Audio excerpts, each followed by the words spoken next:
Prachite ache yata nagaradi gram, sarvatra prachar hoibe mora nam.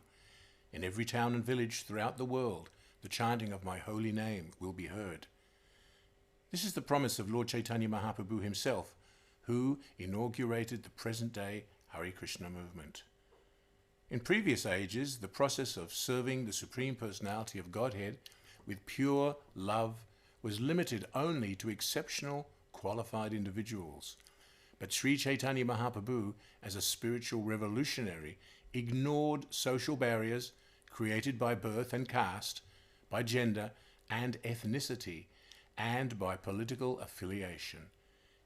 His specific mission was to distribute the benefits of bhakti yoga across the entire earth planet. Mahaprabhu broke open the treasure chest of love of God and distributed it to anyone and everyone, without consideration of any material qualification.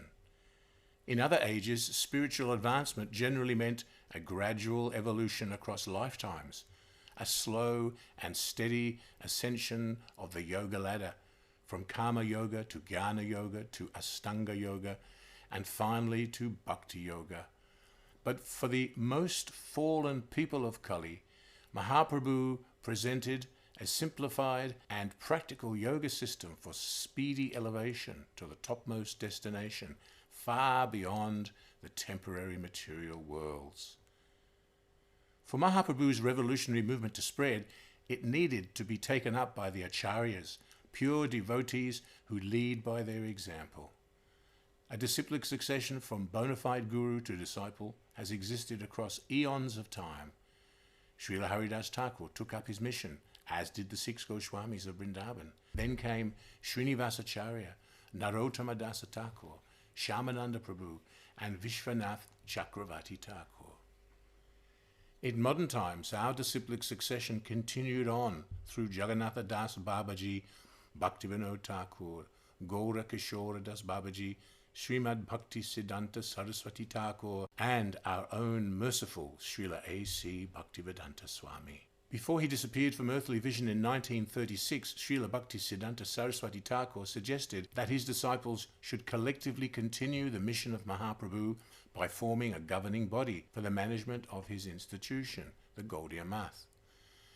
Many disciples were confused, as Bhakti Yoga had always centered around a guru and his ashram. Some of his disciples questioned, what has a committee of managers to do with spiritual life? After all, a spiritual organization needs a spiritual head. These disciples decided to appoint one who apparently appeared to be the most exalted among them, to assume the position of Srila Bhaktisiddhanta Saraswati now that he was gone.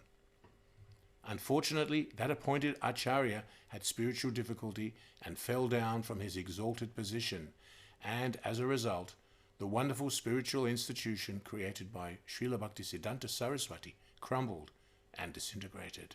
In 1953, Srila Prabhupada established the League of Devotees by himself at Jhansi.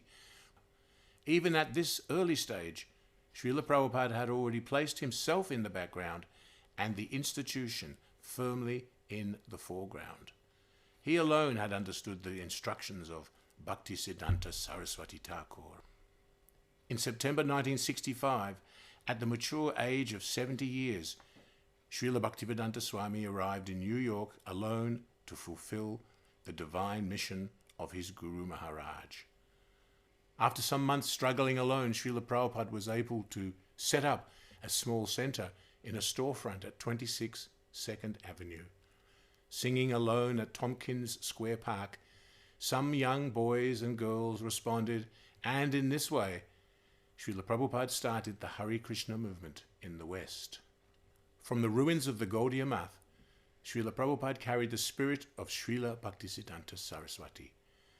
Prabhupada frequently invited his other godbrothers to join him, even offering to serve under their leadership once he had established the movement in the West, but he did not get a favorable response from them. Although struggling alone, only time was separating him from implementing Lord Chaitanya's vision. Srila Prabhupada had understood the essence of Srila Bhaktisiddhanta's formula for spiritual success as 1. a collective concept of management, and 2, a permanent spiritual head. Srila Prabhupada therefore established what would become the structure of the GBC, ISKCON's governing body committee, in July of 1966, when he legally incorporated the International Society for Krishna Consciousness. Not only the lawyer who had volunteered to assist, but even Srila Prabhupada's small band of followers were doubtful about the vision of an international movement, when only a rundown storefront operating on a shoestring budget existed. Some suggested that the International Society for God Consciousness might be more appealing to the mass of people, but Srila Prabhupada insisted that Krishna is God, he is the Supreme Personality of Godhead, therefore the society must be called the International Society for Krishna Consciousness. By 1967, a second center had sprung up in San Francisco's Haight-Ashbury district. Lord Chaitanya's worldwide Sankirtan vision had blossomed into a powerful grassroots movement, and further temples were soon established in different parts of North America, Boston, Santa Fe, and Los Angeles. By 1968, centers were started in Montreal, London, and Germany. By July of 1970, there were 34 ISKCON preaching centers across several continents.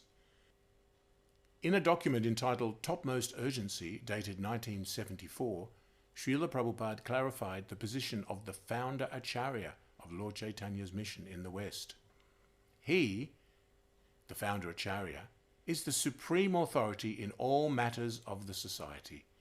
His position cannot be occupied by anyone else, and his name and title must appear on all documents, letterheads, publications, and buildings of the society. In the same document, the GBC's role as the instrument for the execution of the will of His Divine Grace, Srila Prabhupada, was also emphasized. By the time Srila Prabhupada left his earthly pastimes in 1977, he had established 108 ISKCON centers across the world due to his powerful faith in Krishna and his organizational vision.